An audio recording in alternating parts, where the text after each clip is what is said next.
Nuestro Padre y nuestro Dios, te damos gracias una vez más por el grato privilegio que nos concedes de venir a este lugar para abrir tu palabra y estudiar las profecías del fin. Pedimos, Señor, la bendición de tu Espíritu Santo.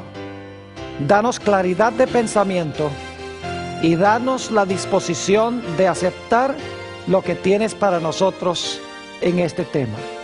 Te damos gracias por escuchar nuestra oración, pues te lo pedimos en el nombre de Jesús. Amén. Quiero extenderle a todos los que han venido en el día de hoy una bienvenida muy cordial. Estamos contentos de que nos estén acompañando para esta sesión. Quiero también saludar a todas aquellas personas que nos están viendo vía satélite en las pantallas de televisión en diferentes países de habla hispana en el mundo. Nos alegra mucho que hayan tomado el tiempo para estar con nosotros. Si recuerdan bien, la vez pasada estudiamos el tema sobre la segunda bestia de Apocalipsis, el capítulo 13. Y dimos 12 características de esta segunda bestia. Ahora, en nuestro tema de hoy, ya que la vez pasada estudiamos las características a la luz de la Biblia, esta noche queremos ver el cumplimiento de estas profecías a la luz de la historia. Así que lo que voy a hacer es voy a tomar mis notas con referencias históricas y vamos a ver cómo se aplica esta profecía por sus 12 características a un poder, una superpotencia mundial que existe hoy. Quiero decirles para comenzar que esta segunda bestia de Apocalipsis 13, la bestia que tiene 2 cuernos como de cordero, representa en realidad a los Estados Unidos de Norteamérica. Y lo que quiero hacer es estudiar estas 12 características a la luz de la historia. Así que vamos a tomar el tiempo en nuestro tema de hoy para estudiar estas 12 características desde una perspectiva del cumplimiento histórico. Ahora, si ustedes recuerdan, la primera característica que analizamos la vez pasada es que este poder de Apocalipsis 13 es representado por una bestia. Y nos dimos cuenta que una bestia representa una nación o un reino. Necesitamos preguntarnos si los Estados Unidos de América es una nación o es un reino. Y la respuesta es que sí. Así que la primera característica es que una bestia representa un reino. Y los Estados Unidos de Norteamérica es una nación o un reino. Ahora alguien podría decir, bueno, Pastor Bor, pero eso se le podría aplicar a cualquier nación del mundo. Y es cierto, si tuviéramos nada más esta sola característica, podríamos decir que se aplica a cualquier nación del mundo. Pero vamos a ver que las otras características especifican que se está refiriendo a los Estados Unidos. La segunda característica que vimos la vez pasada es que esta nación se iba a levantar alrededor del año 1798, cuando la primera bestia de Apocalipsis 13 recibió su herida mortal. Es interesante notar que el fundador de la iglesia metodista, Juan Wesley, dijo en el año 1754, 3 décadas antes de que esa primera bestia recibiese su herida mortal, las siguientes palabras. Dijo Wesley: otra bestia aún no se ha levantado, pero no puede estar muy lejos, pues ha de aparecer al final de los 42 meses de la primera bestia.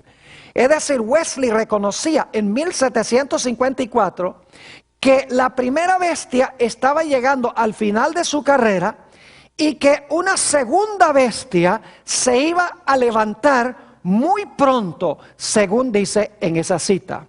Ahora preguntamos, ¿será que los Estados Unidos se levantó alrededor del año 1798? La respuesta es que sí. La Declaración de Independencia de los Estados Unidos se firmó en 1776. La Constitución de los Estados Unidos se ratificó en el año 1787. Las primeras 14 enmiendas de la Constitución se firmaron y se decretaron en 1791. Y el primer país en reconocer a los Estados Unidos como una nación o como un gobierno fue el gobierno de Francia en el año 1798, el mismo año en que la primera bestia recibió su herida mortal. Así que los Estados Unidos ciertamente se levantó alrededor del año 1798 y fue reconocido este país por primera vez como una nación por Francia en ese año específico. La tercera característica es la que encontramos en Apocalipsis el capítulo 12. Si ustedes recuerdan, después de los 1260 años en que la mujer iba a huir al desierto, perseguida al desierto, dice que al final de ese periodo la tierra iba a ayudar a la mujer y la tierra se iba a tragar las aguas de persecución que querían ahogar a la mujer.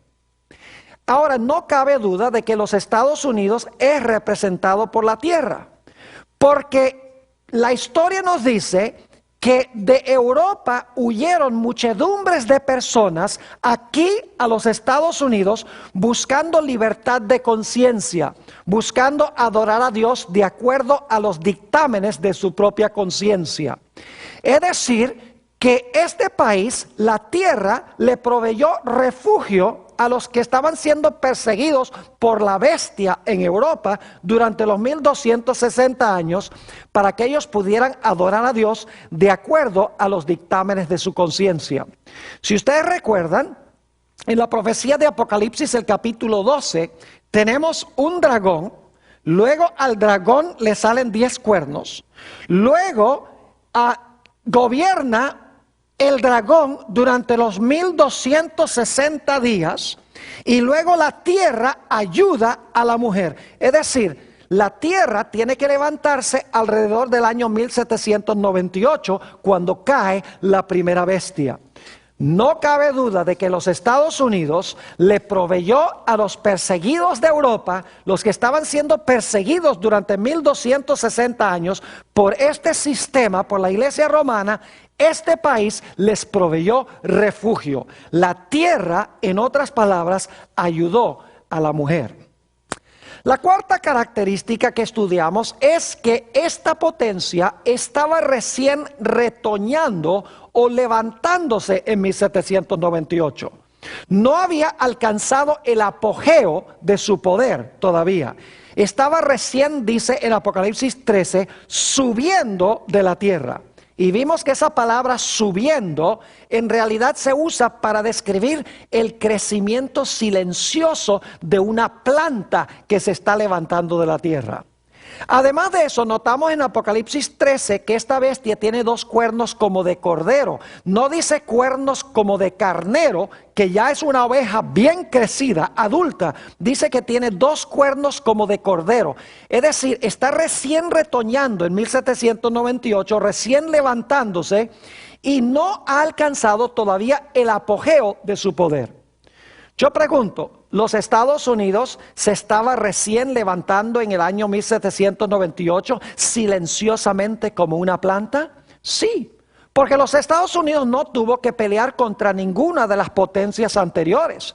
No se levantó en medio de guerras contra los poderes de Europa, sino que vino acá y se levantó como una planta silenciosa. Es interesante notar en el libro de G.A. Townsend, el libro se titula El Nuevo Mundo comparado con el Antiguo, en la página 462, él dice, como una semilla silenciosa, crecimos hasta llegar a ser un imperio, hablando de los Estados Unidos. Fíjese que este es un historiador secular, o sea, no es religioso, él no sabe nada de Apocalipsis 13. Y sin embargo dice, como una semilla silenciosa, crecimos hasta llegar a ser un imperio. Así que los Estados Unidos estaban recién subiendo de la tierra en 1798. Dicho sea de paso, en Apocalipsis 12 encontramos que la tierra representa el territorio de los Estados Unidos que le dio refugio a los perseguidos en Europa. En Apocalipsis 13, la bestia que se levanta de la tierra representa el gobierno que se levanta en ese territorio. Es decir, la tierra es el territorio y la bestia que se levanta de la tierra ya es el país o la nación que se está levantando en ese territorio. La característica número 5 es que esta segunda bestia se levanta de la tierra y no se levanta del mar. Ustedes recuerdan que las demás bestias de Daniel capítulo 7 se levantaron del mar. El león, el oso, el leopardo, el dragón, todos se levantaron del mar. Ahora, es interesante notar que esta potencia, que llegó a ser potencia, no se levantó del mar. Es decir, no puede haberse levantado en Asia, ni puede haberse levantado en Europa. El león y el oso son países asiáticos. El leopardo y el dragón son países europeos. Y dice que estos todos se levantan del mar. Esta segunda bestia se levanta de la tierra. Es decir, tiene que levantarse no en Asia ni en Europa, sino que tiene que levantarse en un lugar diferente, en un lugar distinto. Ahora, en las profecías, las aguas representan muchedumbres, naciones, lenguas y pueblos. Es decir, un poder de la tierra significa que no hay muchedumbres, naciones, lenguas y pueblos. Es decir, no hay aguas, porque se está levantando en tierra seca. Permítanme leerles una cita que apareció en un periódico que se llama Dublin Nation en 1850. Dice esto en cuanto a los Estados Unidos. Este es un periódico irlandés, está siendo publicado en Irlanda. Dice, un imperio americano se está levantando. Nosotros los isleños, es decir, los irlandeses, no tenemos ni la menor idea de los eventos extraordinarios que en medio del silencio de la tierra están añadiendo diariamente al poder y al orgullo de esta nación gigantesca. Fíjense que este es un periódico no religioso, sino secular. Y el autor dice que los isleños, los irlandeses, ni tienen idea en cuanto a este poder, los Estados Unidos, que en medio del silencio de la tierra están sucediendo en esta gran nación. Otro individuo, Daniel Boorstin, quien fue bibliotecario principal de la Biblioteca del Congreso de los Estados Unidos, escribió una serie de artículos sobre el origen de los Estados Unidos en 1975. Y él tuvo esto que decir en cuanto a la razón por la cual los Estados Unidos llegó a ser un poder tan grande. Dice lo siguiente, Daniel Boorstin: la fertilidad especial de los Estados Unidos radicaba en el hecho de que estaba vacío. Es decir, no tenía población, no tenía muchedumbres, no tenía aguas. Lo que hacía especial a los Estados Unidos, lo que lo hacía fértil para que pudiera crecer. Fíjense que es interesante que habla de fertilidad. ¿Recuerdan la idea de la planta que crece, la semilla que crece y se convierte en una planta? Ahora, es interesante entonces que él dice la fertilidad especial de los Estados Unidos radicaba en el hecho de que estaba vacío. No como Europa y Asia, a donde había grandes poblaciones, a donde había muchas aguas, por así decirlo. La característica número 6 es que los Estados Unidos se levantó más al occidente que Europa. Ya como les mencioné, el león y el oso, que representan a Babilonia y Medo-Persia, son países o fueron países asiáticos en el continente de Asia. El leopardo y el dragón representan a Grecia y a Roma, y esos dos poderes gobernaron en Europa, uno más hacia el oriente de Europa y Roma hacia el occidente de Europa. Lo cual significa que esta segunda bestia de Apocalipsis 13 debe levantarse más al occidente que Asia o que Europa. Ahora, lo único que ustedes tienen que hacer es mirar un mapa, y al mirar el mapa se van a dar cuenta que el orden de los continentes tiene uno a Asia, luego tiene uno a Europa y entonces tiene uno a América. Exactamente la secuencia que uno halla en la profecía de Daniel 7 y en la profecía de Apocalipsis el capítulo 13. La séptima característica que vimos la última vez es que esta bestia que se levanta de la tierra tiene dos cuernos como de cordero. Nos dimos cuenta que los dos cuernos representan dos reinos que se reconocen en esta nación. Nos dimos cuenta que un cuerno representa el poder civil, el Estado, mientras que el otro cuerno representa el poder religioso, representa la iglesia. Es decir, dos reinos que existen en un solo reino, pero separados porque son dos cuernos. Es decir, dos reinos en un solo reino, pero separados. Y nos dimos cuenta que en los Estados Unidos de América, en su origen, hubo el reconocimiento de dos reinos, la iglesia y el Estado, no juntos, pero separados. Permítanme leerles algunas citas aquí de los grandes padres de la patria aquí en los Estados Unidos. En primer lugar, George Washington, que es el fundador de los Estados Unidos. Dice lo siguiente, y estas palabras están inscritas en el monumento de Washington, en Washington, D.C. Dice: el omnipotente Dios creó a la mente libre. Todo intento de influenciarla por medio de castigos o cargas temporales es desviarse del plan del santo autor de nuestra religión.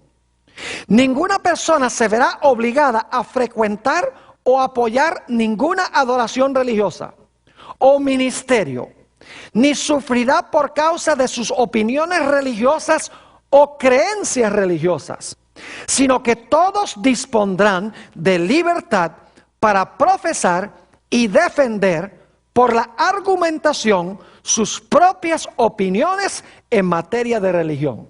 Es decir, George Washington dijo: nadie puede obligar a nadie a practicar cierta religión. Todos son libres de practicar su religión, porque la religión es algo que tiene que ver con la relación del individuo con Dios, no del gobierno con el individuo. Tenemos también las palabras de Thomas Jefferson, que fue el arquitecto de la Constitución de los Estados Unidos.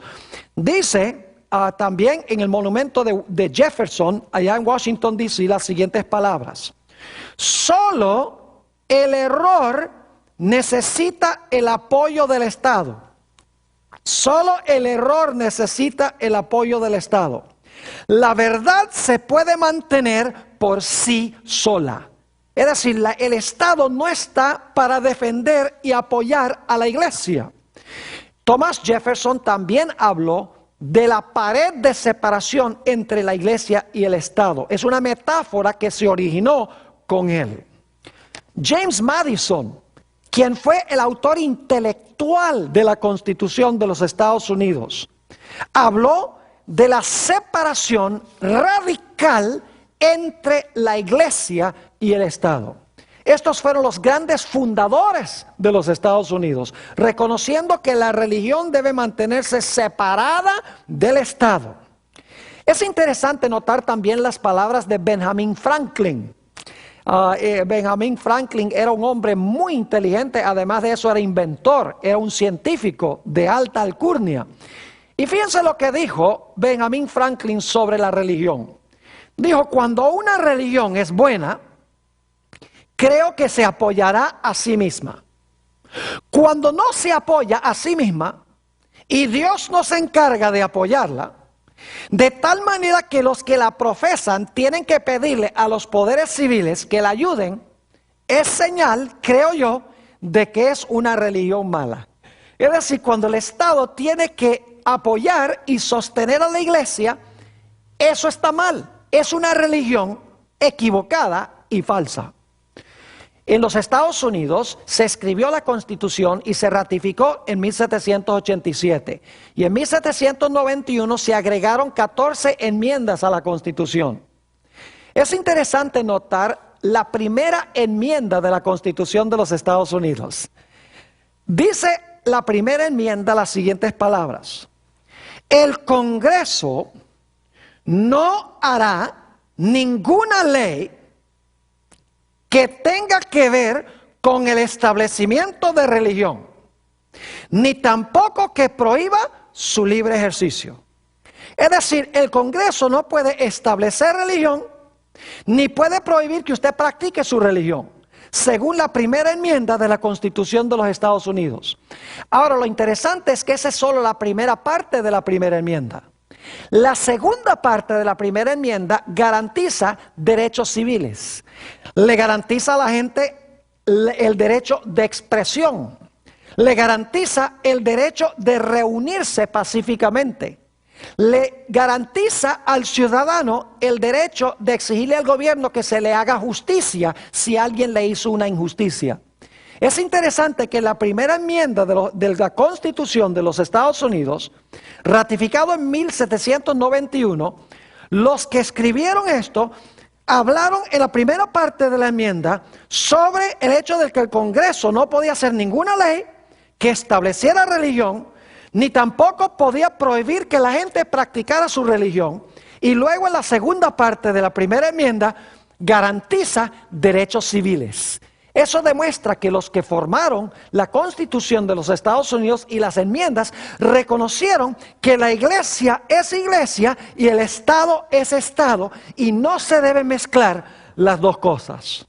Los padres constitucionales de los Estados Unidos conocían tres cosas. Número uno, conocían la Edad Media. Conocían lo que sucedía cuando la iglesia se une con el Estado.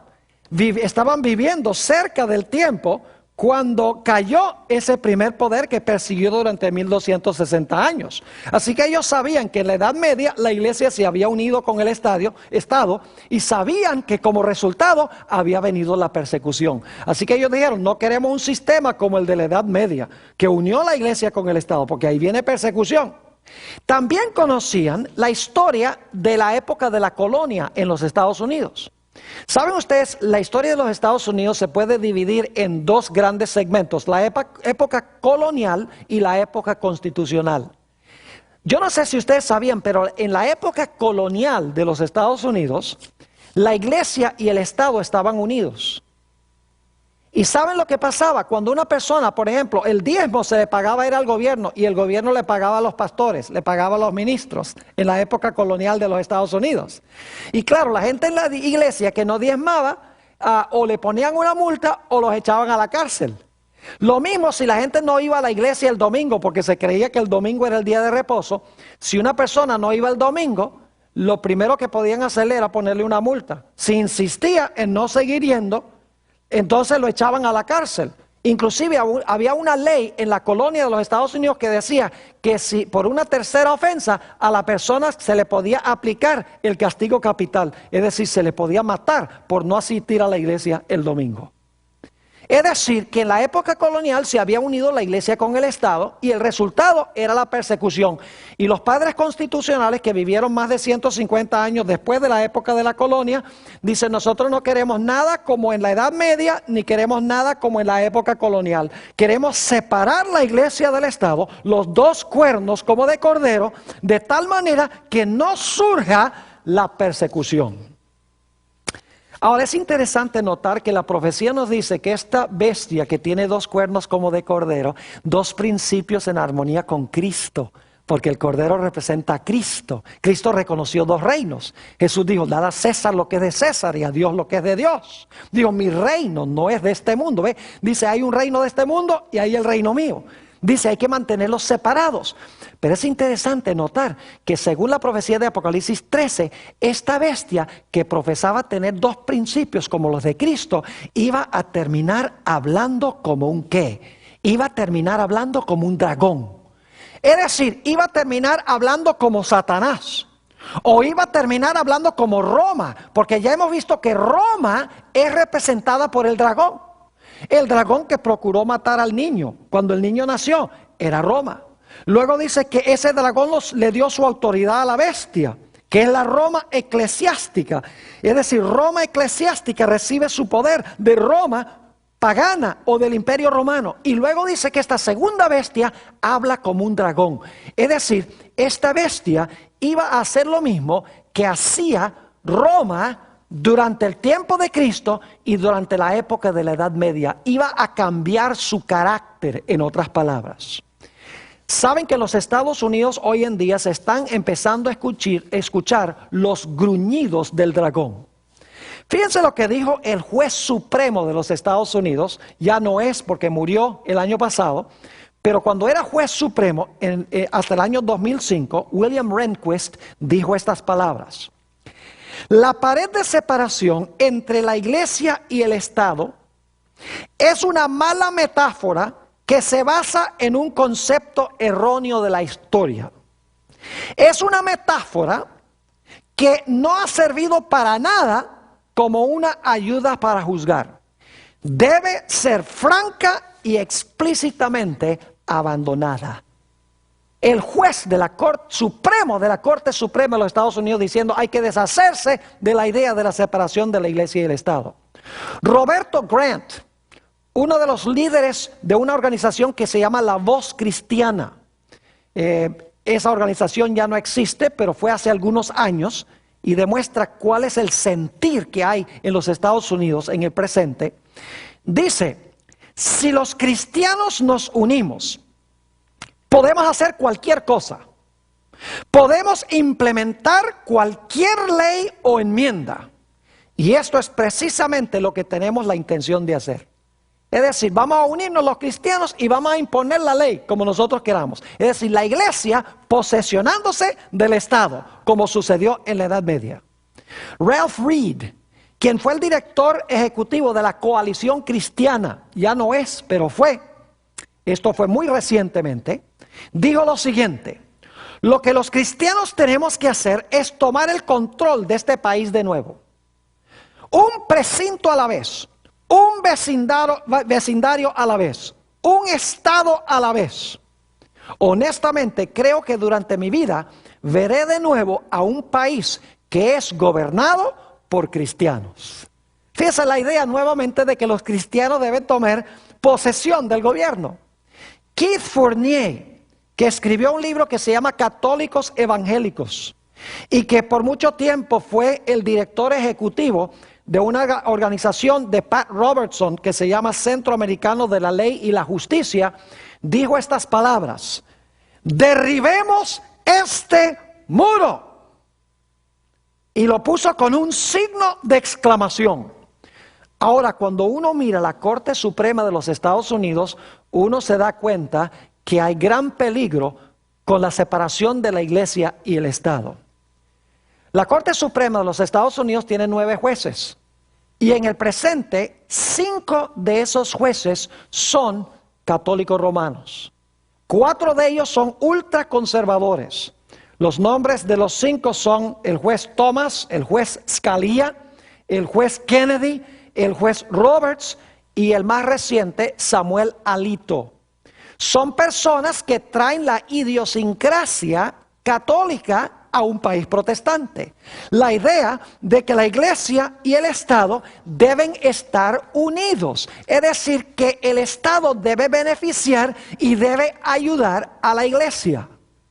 Es interesante notar no solamente el hecho de que en la Corte Suprema hay 5 jueces católicos, que algunos de ellos, Thomas y Scalia, y Roberts y Alito, dicen abiertamente que la separación de iglesia y Estado no debe existir en este país. Pero es interesante notar lo que dicen los ministros protestantes también. Por ejemplo, W.A. Criswell, quien por mucho tiempo fue pastor de la iglesia más grande en los Estados Unidos, la Iglesia Bautista del Sur en Dallas, Texas, y que también fue presidente de la Convención Bautista del Sur, dijo estas palabras: yo creo que esta idea de la separación de la iglesia del Estado es el figmento de la imaginación de un incrédulo. Pat Robertson, del 700 Club, muy reconocido por su programa, su canal de televisión, dijo lo siguiente: entre los protestantes y católicos tenemos suficientes votos para dominar el país. Y cuando la gente diga, ya basta, nosotros vamos a tomar las riendas. Imagínense, palabras que suenan como la voz del dragón. La iglesia posesionándose del Estado.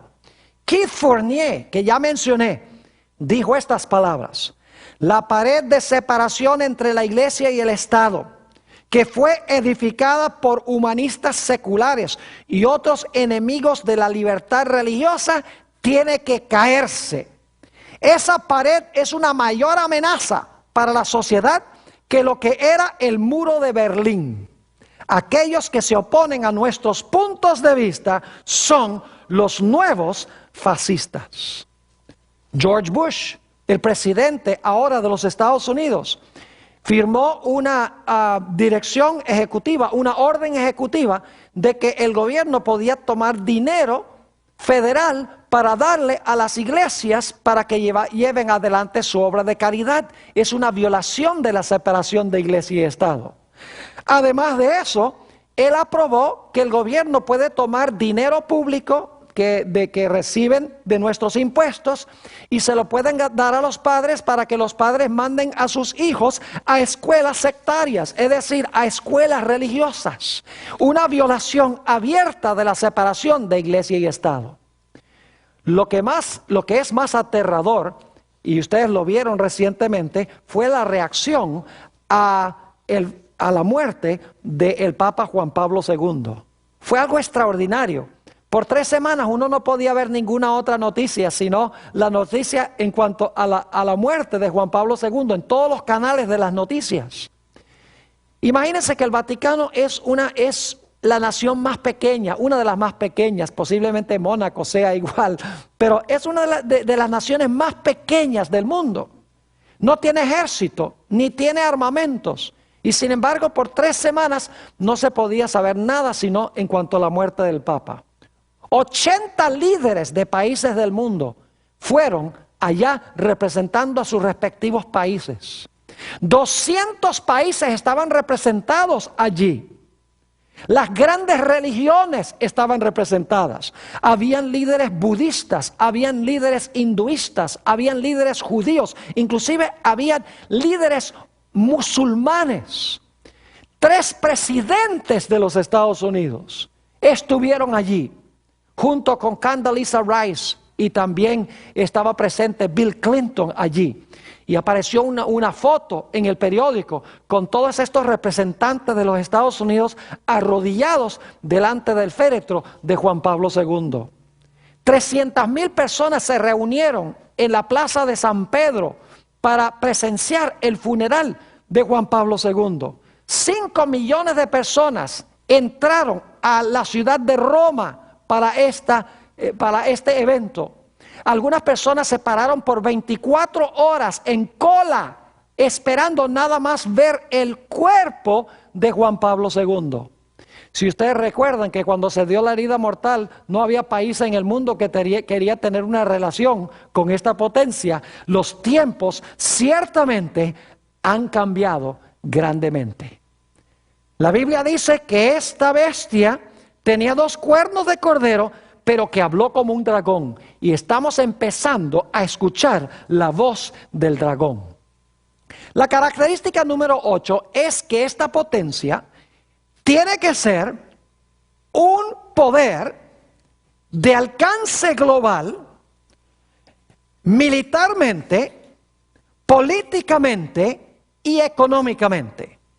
Y la razón por la cual sabemos esto es porque prohíbe comprar y vender, manda a matar a nivel global los que no reciban la marca de la bestia, tiene que tener gran influencia militar, política y económica en todo el mundo. Es decir, que en Apocalipsis 13 tenemos 2 poderes de extensión global. Un poder que gobernó 1260 años y que en 1798 recibió una herida mortal.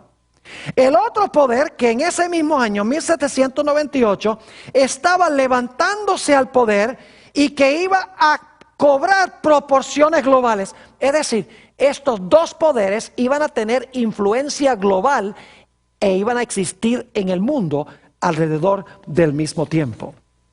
¿Qué podríamos decir del crecimiento de los Estados Unidos? Empezó pequeño.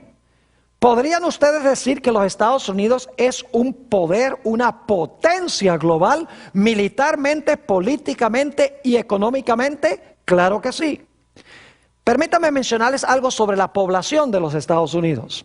En 1701 los Estados Unidos tenían 262,000 habitantes. En el año 1776, cuando se firmó la Declaración de Independencia, los Estados Unidos tenían 2,800,000 habitantes. En 1994, los Estados Unidos tenían 250 millones de habitantes. Y en el año 2006, miré el último censo, tiene 300 millones de habitantes. Ha crecido y ha llegado a ser una potencia global. Los Estados Unidos tenían en 1776 13 colonias, no se llamaban estados.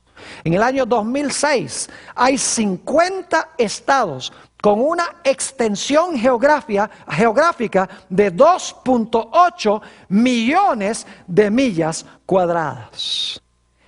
Los Estados Unidos es incomparable en su armamento militar y tiene que ser un poder militar porque los que no reciban la marca de la bestia van a ser muertos. Uno cuando mira las armas sofisticadas que tiene este país, nucleares, portaaviones, misiles teledirigidos, aviones supersónicos, ciertamente los Estados Unidos es una potencia que puede implementar el decreto de muerte a nivel global. ¿Y qué diríamos del alcance económico global de los Estados Unidos?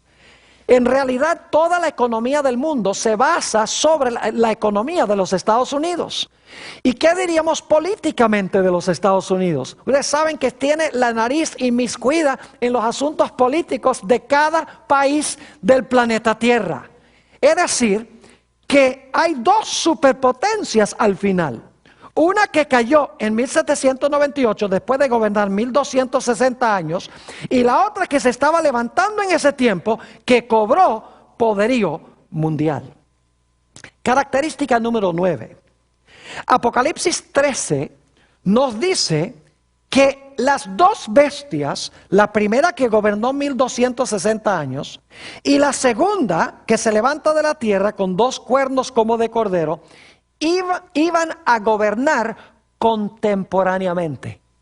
Ahora, yo quiero que ustedes noten que todas las bestias de Daniel 7, una acababa con la bestia anterior. Es decir, el oso conquistó al león, el leopardo conquistó al oso, el dragón conquistó al leopardo. Pero saben que esta segunda bestia en realidad no conquista a ninguno de los poderes anteriores, sino que más bien la profecía dice que los Estados Unidos va a ayudar a la primera bestia a recuperar el poder que perdió cuando recibió la herida mortal.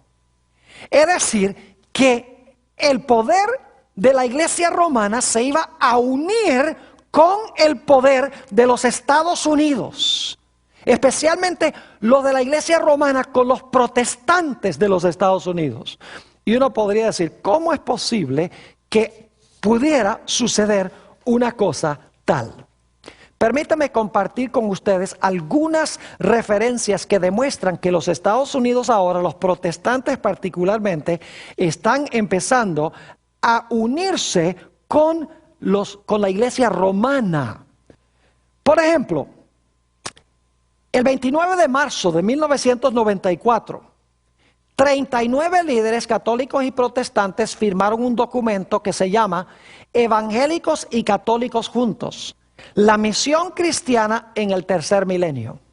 Los 39 grandes líderes de las iglesias protestantes y de la iglesia católica firmaron este documento, entre los cuales se encontraba Richard Niehaus, se encontraba Charles Colson, se encontraba Pat Robertson y en ese tiempo el cardenal O'Connor, quien era cardenal de la ciudad de Nueva York.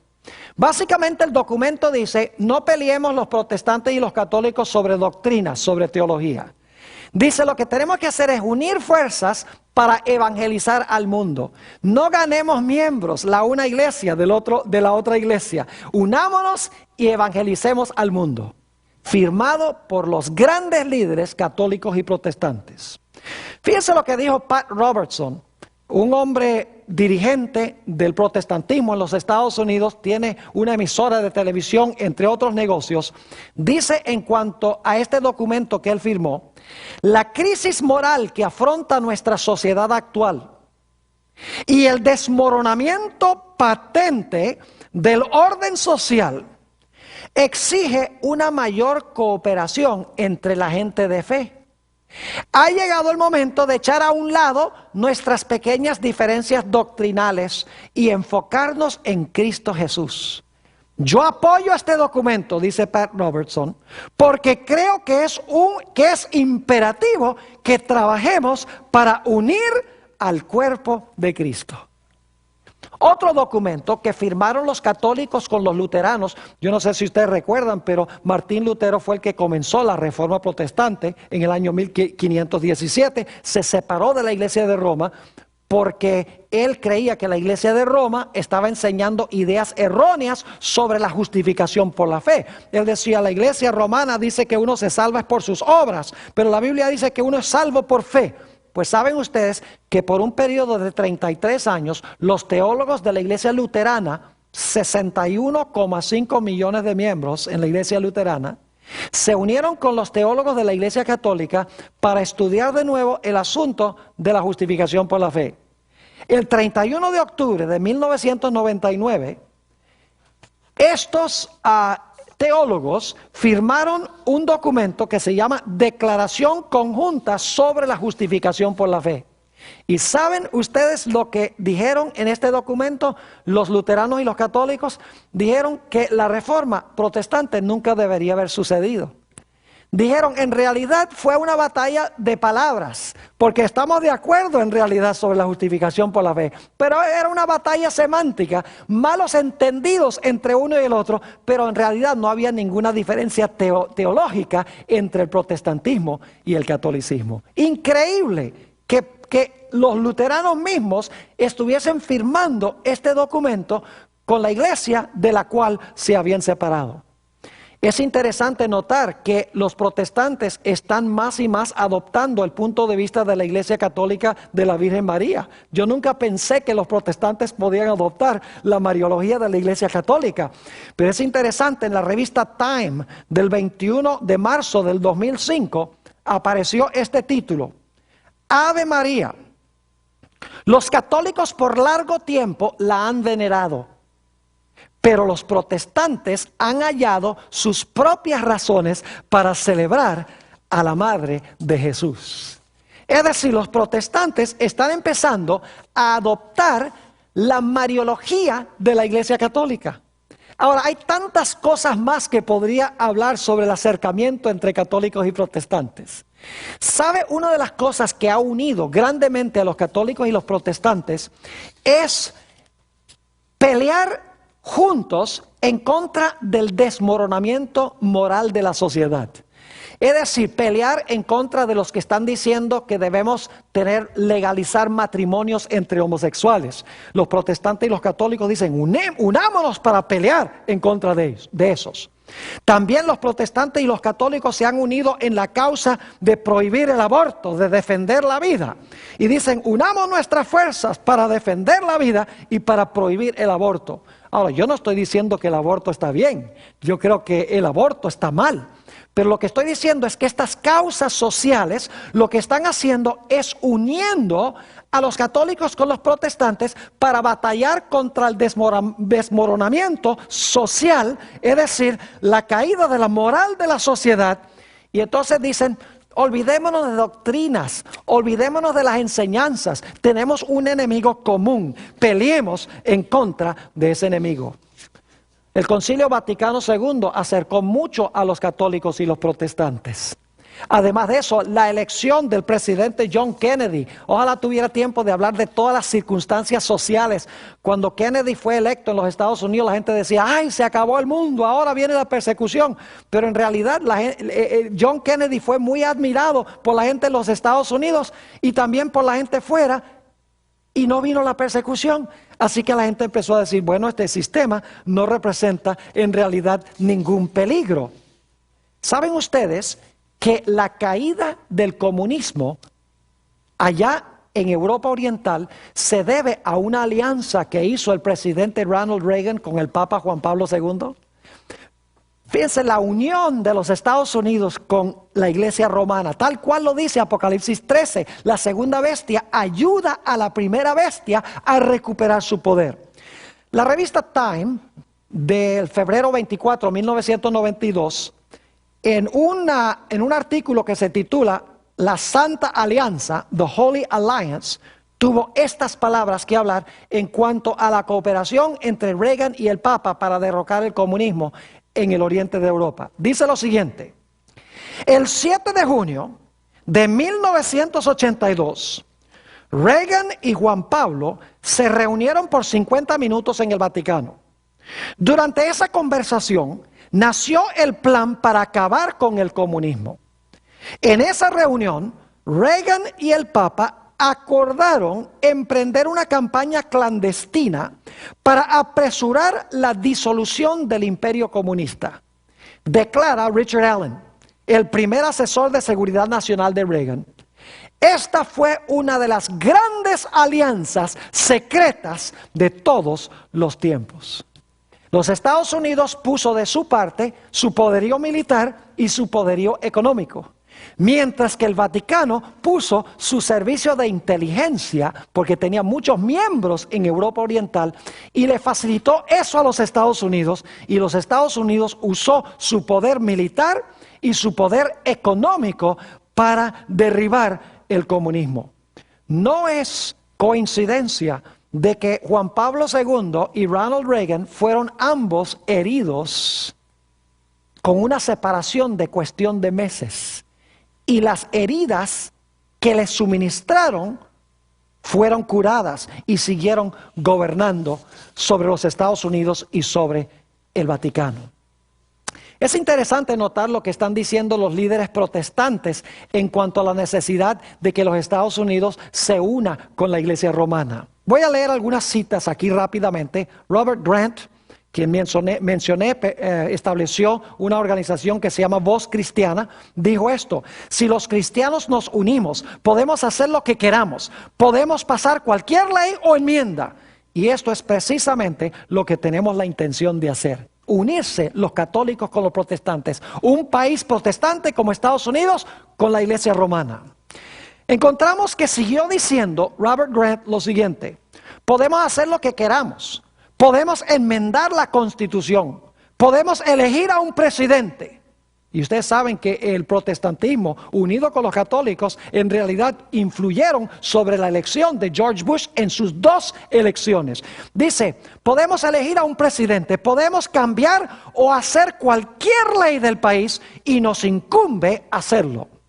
Ralph Reed, de gran influencia en la coalición cristiana, dijo estas palabras: resulta obvio que algunas enseñanzas son más importantes que otras y debemos estar de acuerdo en esos puntos esenciales, mientras que al mismo tiempo damos cierta flexibilidad en otros puntos que son menos esenciales para la fe. Es decir, las diferencias entre protestantes y católicos, echémoslas a un lado y unámonos en lo que tenemos en común.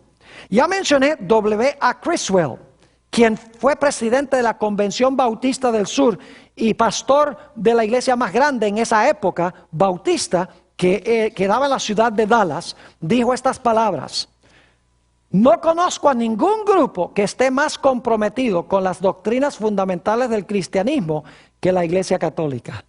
Un bautista diciendo eso. ¿Qué diríamos de Billy Graham? Note las palabras de Billy Graham, el decano de los evangelistas. Dice esto: me he dado cuenta que mis creencias son esencialmente las mismas que sostienen los católicos romanos ortodoxos. Increíble. En 1981, Billy Graham dijo que el Papa Juan Pablo II era el mayor líder moral del mundo y también el más grande evangelista. Continuó diciendo esto, Billy Graham: mis viajes por todo el mundo y los contactos que he tenido con los pastores de todas las denominaciones me han convertido en un ser ecuménico. Nos separa la teología y en algunos casos la cultura y la raza, pero nada de eso me importa ya. En el programa Good Morning America, Billy Graham declaró las siguientes palabras: yo admiro al Papa, los dos hablamos sobre los mismos asuntos morales. El Papa Juan Pablo II proclamó una encíclica que se titula Ut Unum Sint, que todos sean uno, a donde él invita a todos los cristianos a unirse bajo el mismo liderazgo de la Iglesia romana. Benedicto XVI, el nuevo Papa, ha dicho que uno de los propósitos principales de su pontificado es unir a todos los grupos religiosos. Juan Pablo II también escribió una carta pastoral, Dies Domini, invitando a todos los cristianos a observar el día domingo como el día de reposo. Y como la mayoría de los cristianos guardan el domingo, ya sean protestantes o católicos, es un punto que ellos pueden tener en común. Tenemos que cubrir rápidamente las últimas características. La característica número 10 es que esta segunda bestia va a ser una imagen de la primera bestia. Ahora, ¿cómo fue la primera bestia? Si ustedes recuerdan, en primer lugar, la primera bestia unió la iglesia con el Estado. En segundo lugar, pensó que podía cambiar los tiempos de Dios, ya lo vimos. En tercer lugar, profesó que podía cambiar la ley de Dios. Y en cuarto lugar, persiguió a los que no estaban en armonía con ella. Es decir, que en los Estados Unidos va a haber un reflejo de lo que existió en Europa durante la Edad Media. Ahora, ¿se están viendo movimientos en los Estados Unidos para unir la iglesia con el Estado como era en Europa? ¿Se está viendo ese reflejo, esa imagen? Claro que sí. En los Estados Unidos, si ustedes oyen la predicación sobre las profecías, ustedes van a descubrir que las predicaciones, y no tengo tiempo de cubrirlo todo, la interpretación de las profecías es mayormente futurista o preterista. Es decir, que el anticristo se levantó en el Antiguo Testamento, Antíoco Epífanes, o que el anticristo se va a levantar allá en el futuro, en Jerusalén, después que la iglesia es raptada al cielo, y que se va a reconstruir el templo de Jerusalén allá.